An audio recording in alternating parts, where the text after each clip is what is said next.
Hello, good afternoon. Welcome to the marketplace. My name is Darrell Kyle. Coming up this afternoon, Aviation Minister fights back claims plans are underway to privatize the Kotoka International Airport. Ghana's second oil licensing round put on hold as a result of the COVID-19 pandemic.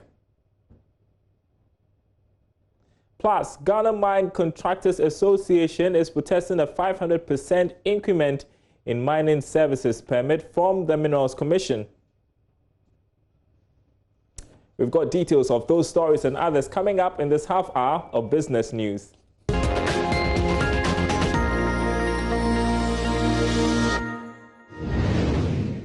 Welcome back. We begin the marketplace with stories from the oil and gas industry. Chief Executive of the Petroleum Commission, Egbefebo Jr., has revealed Ghana's second oil licensing round will delay in the wake of the COVID-19 pandemic.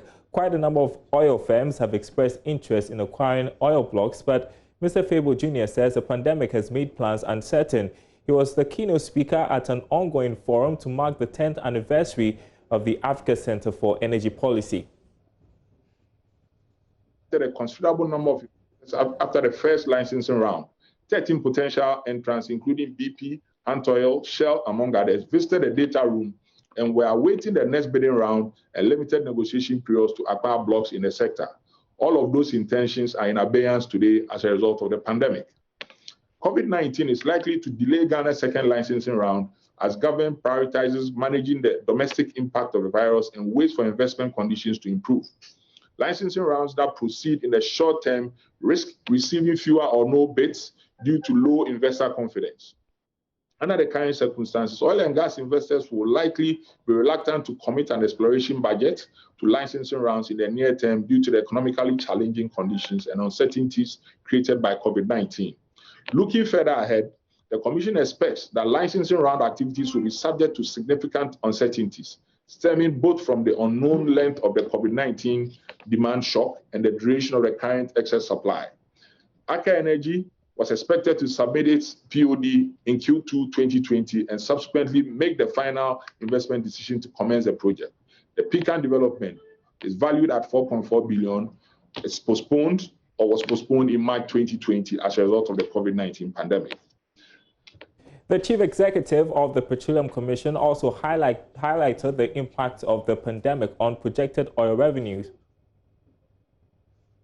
The revenue forecasts for the year have been significantly affected, largely due to the postponement of the Pecan development. According to Ghana's Ministry of Finance, the total estimated fiscal impact from the shortfall in petroleum receipts, shortfall in import duties, shortfall in other tax revenues, the cost of the preparedness plan, and the cost of the coronavirus alleviation program is 21.42 billion Ghana cedis, or $3.89 billion US, which is 2.5% of revised GDP, with a shortfall in petroleum revenues alone being 5.7 billion Ghana cedis, or $1.04 billion US. Secondly, regarding the impact on work obligations and operations, the ongoing or new projects across Ghana's oil and gas value chain are likely to face numerous challenges in terms of project execution, planning, and risk management. A few of them are worth mentioning here. The first being, the year began with the Commission approving work programs and budgets for E&P companies in the exploratory and appraisal stages. The companies were due to undertake various drilling campaigns, acquisition and interpretation of seismic, geological, and geophysical data. The Iban 1X exploratory well of ENI, Nyankum 1X and Chenchen 1X appraisal programs of AGM, Afina 1X appraisal program of Springfield, exploratory well drilling campaigns of AMNI, Eco Atlantic, and GOSCO have all been postponed. The projects were estimated to cost about $324 million US. It is also worth noting that the initial period of extensions granted some of the companies under the respective petroleum agreements were due to expire in the course of this year. However, the impact of the pandemic has necessitated the freezing of work programs and a decision to restore the periods lost as a result of the freeze. Now, the Ghana Mine Contractors Association is protesting a 500% increase in mining services permit from the Minerals Commission. Local contractors are now required to pay $10,000 instead of 10,000 cedis a year. They say the Commission's charges would eventually make them poor. Mahmoud Mohammed Nuruddin has more.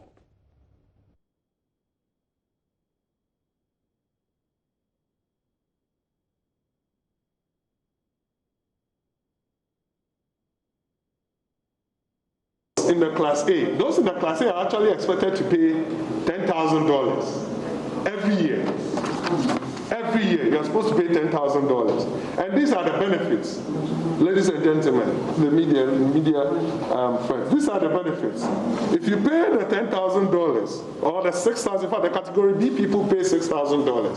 While the category A, people pay $10,000. If you fall into any of these categories, these are the things you benefit from. Concessionary rates at customs import duties in respect of plant, machinery, equipment, and accessories as provided in the mining list, imported specifically and exclusively for mining-related activities. So what it means is that if I'm in the Class A and I pay the $10,000, about $10,750 in effect, then you go to the inspectorate division to now go and pay your 5,000 or 10,000 or 20,000 as deemed fit. So you pay 10,000 to one division, then you pay another 5,000 to be given this certificate. This certificate here. The contractors say the reviewed charges are unsustainable. Wilson Romeo is vice chairman. The problem with the commission dealing with the foreign companies, that is not why we are here. Now they have classified all of us into the same category as these foreign companies. Some of us, as we sit here, you even struggle to get jobs in the mines. To even get a job in the mines, it's a problem. Aside all these monies they are asking us to pay, their calendar runs from January to 31st December. So even if you make $1 payment in October, by December 31st, your money is gone. The contractors are additionally required to pay for special permits to enable their employees' work at mine sites. Mr. Romeo says the new charges should be reversed. In our opinion, that is it. We feel that the Minerals Commission is working against the government. We feel the Minerals Commission is working against the government by collapsing, because trust me, we are not politicians. We are not interested in politics, but we feel that if at the end of the day the government is trying to stop galamsey in the mining areas, and galamsey is right. Up to today, the government is still fighting that galamsey issue. And if the government is doing all these things, and the Minerals Commission is also demanding such amounts from us, indirectly, you are telling us to go out of business, and for galamsey to, at least when we started our businesses, we have pulled a lot of these potential galamseyers from the going, and now they earn decent monies. They earn decent monies to take care of their families and their needs. You understand? They earn decent money. And if we are doing this to help the government solve the unemployment issue, the unemployment gap, and to bridge the unemployment gap, and you, on the other hand, you are also working to collapse our business, then what are you doing? You are killing our businesses. A report by Mahmoud Mohammed Nuruddin. Well, let's turn to latest developments in the aviation sector. The Minister for Aviation, Joseph Kofi Adda, has described as inaccurate the assertion by the Workers' Union of the Ghana Airports Company that there are plans to privatize the Kotoka International Airport. The minister has been addressing a press conference. In a moment, will join my colleague Eben Sabote. First, this report by Henry Kwesi Bedo on claims by the Workers' Union of the Airports Company.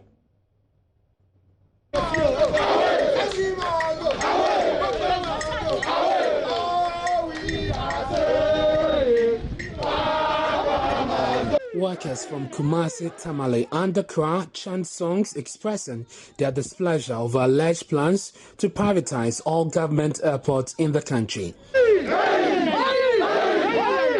After chanting, they also started invoking curses on management of the airport.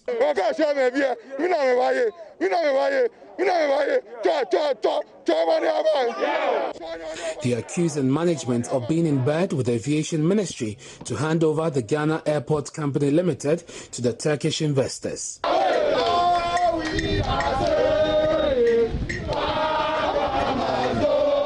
Workers say they cannot understand why the government will want to privatize the airport. I beg, this is my son. This is where I eat, and this is how I feed them. I beg. If whoever or whatever plans they have, they should leave this airport because that is the only job we know. So, as workers, what is your plan? What are you going to do? We are stating this straight, that one, to the head of our company, and then to our minister. If our father, who is the head here, director, knows that he loves his children, anything that comes, he will call our union and call us as well. And address to us. We have no clue. It means whatever it is to them and then the ministry and then the government. And this is not fair to us. So we are saying, MD will go. The minister, I think he's already on his way. MD Kwakwa is going. Almond Korte is a member of the Senior Staff Union and has worked with the Ghana Airport for 18 years. He believes the move is unnecessary and must be aborted. 2 minutes. It's not necessary, you understand? You know, if a private man comes in, obviously the salary structure will change. Benefits will cease.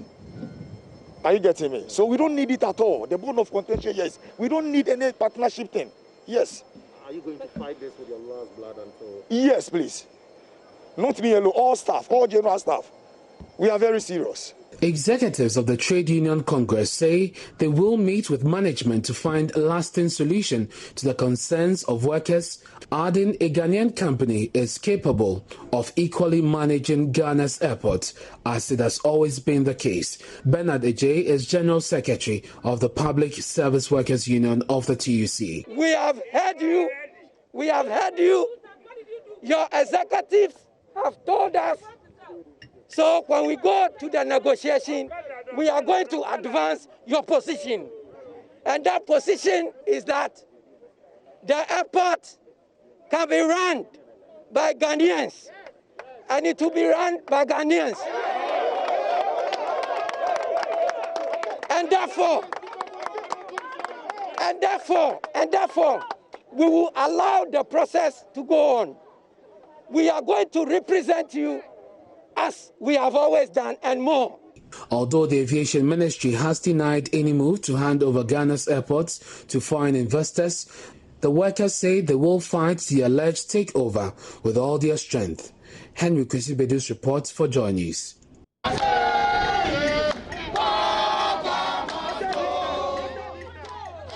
All right, so the Aviation Minister has been responding to those claims. He says they are inaccurate. Let's get the latest from my colleague Eben Sabute, who attended a press conference today. So the Aviation Minister saying that those claims are inaccurate. What's the real story?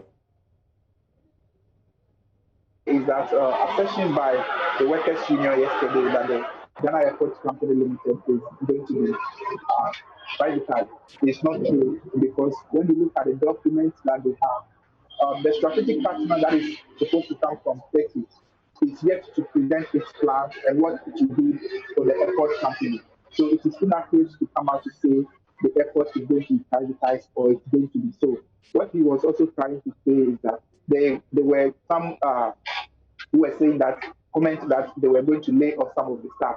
There's no plan to lay off any staff. He was saying that, but for the COVID and its implications on the aviation sector, they were rather going to employ more people because they are doing expansion work at the Ghana Airports Company Limited. When you look at the various airports that we have in the country, that is Kumasi, Accra, and Sunyani. So there's no way there's going to be any layoff. He was also debunking the claim that these people, all the staff there, were going to be under the private sector management or the foreign investors management. He was saying that there's no iota of truth about that allegation, Darren. Okay, and so what steps are they taking to allay the fears of these workers? Are they seeking to engage the workers to explain further? Yes, so he was saying that there have been some engagements, but the fact is that the Turkish entity is yet to present what exactly they will be doing for them. So they haven't engaged the workers in what this company will be doing, because they are yet to finalize what the company will be doing. But they have deep engagement that there will be a strategic investor coming on board. But they have not indicated to them that they are coming to take over the management of the company or they are coming to buy the whole company or the terminal 3. So yes, there has been some engagement, but because the agreements are yet to be finalized, there hasn't been any firm decision as to whether they are selling the operations of the company or they are privatizing it. Either a private sector company from local or foreign is coming on board. So all those questions are not to Okay, final question, Eben. Just tell us what the scenery is like over there today, seeing that workers demonstrated yesterday. How would you describe the atmosphere where you are? Okay, so at the moment, the place is calm. Work has returned, let me put it that way, even though the COVID-19 restrictions has brought in some low numbers. Work is ongoing. You know, we were still doing some flights because due to their logistics and all that. So yes, those ones are working. But when it comes to passenger issues, I mean, I can say that the place is almost empty. Yes, except those who are doing logistics, are taking in goods and all that. So if you are not having anything to do with business, like any goods coming in or going out of the country, then you will not be found there. But passengers, asking people traveling, I can barely count anybody. I can barely see everybody around. And I can also see that some of the staff are going about their normal day-to-day business, unlike yesterday when they started in red and banks and all that. Today it's been a normal working day for them. I've seen most of them just going up and down with normal work. All right. Thank you so much, Eben Sabute, with that update from the airports, where the aviation minister has been addressing claims that there are plans to privatize the Kotoka International Airport. Well, finally, this afternoon, Ghana's poultry industry has seen a decline for almost 2 decades. The decline has been blamed on competition from cheap imports and decreasing profitability of egg production. However, management of Ghana's biggest automated poultry farm is hoping to change that storyline. Today on the Joy Business Van, we visit Akko Farms Limited at Apasare in the Eastern region. It may be the first time you're hearing of the village of Apasare, but the Eastern region town is home to Ghana's biggest automated poultry farm. It started operations just about a year ago. In fact, the owner, Benson Opoku, only wanted to run the farm on a small scale at his home. Who would have wanted to do this on a large scale anyway, seeing that the poultry sector was steeply declining? But that plan changed after he was convinced he could operate on a larger scale with an automated system. Benson Opoku decided to take the risk, and the outcome, a 40,000 bed equipment with the potential of producing tens of thousands of eggs.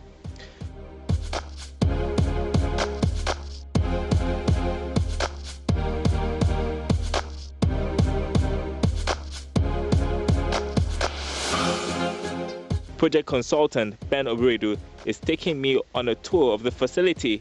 He was instrumental in the acquisition of this setup. We saw that there's a big potential market which we can explore, but cost of production is making a lot of the poultry farmers not to expand or grow.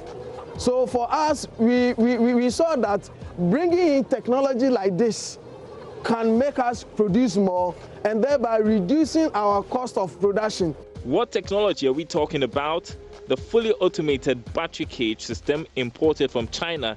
It ensures minimal human contact, minimal contact of birds with their own drop-ins, and prevents outbreak of diseases from the external environment.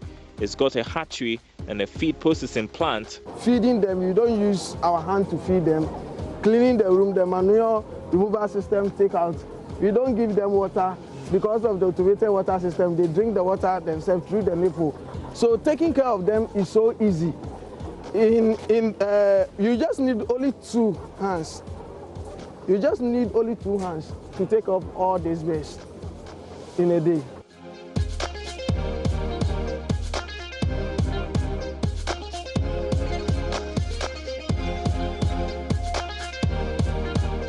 Akko Farm's main focus now is egg production, and this setup enables it to achieve a 90 to 95% laying rate compared with the deep litter system, which could have around 60%.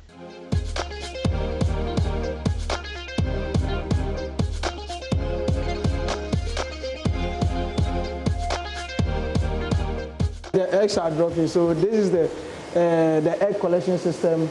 It's collects all the eggs from the layer house, then it moves into this collection system and packaging system. So this collect the eggs, and this equipment will package the eggs into the crates. So as you can see, the eggs are coming out from the layer house.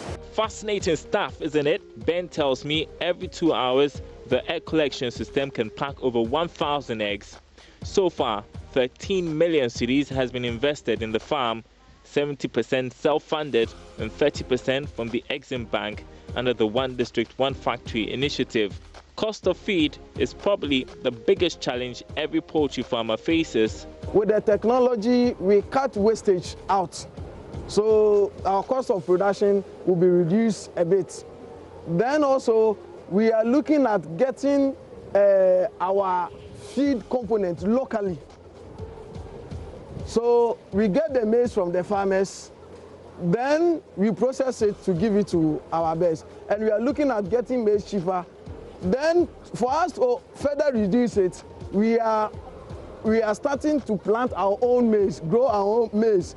With that, we will also cut down the cost.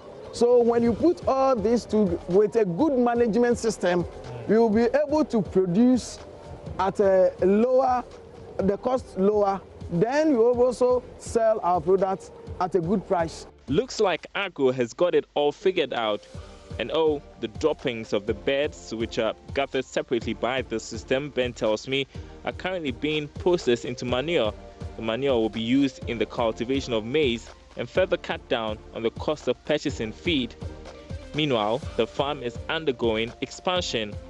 Management hopes to increase the number of birds from 40,000 to 500,000. In future, they would also want to venture into the production of broilers, but then they would face stiff competition from imports. It's about price. Most of our local farms are not able to produce on large scale, and thereby reducing their cost of production. So their prices are a little bit higher than the imported one. And you know, with our standard of living, most of our people, Ghanaians in the lower level, cannot afford those ones. So they would rather go in for the foreign ones. Aqua Farms is positive the investment in technology will drive down prices and make it outcompete foreign imports. It's been a good year so far, and management is looking forward to the next.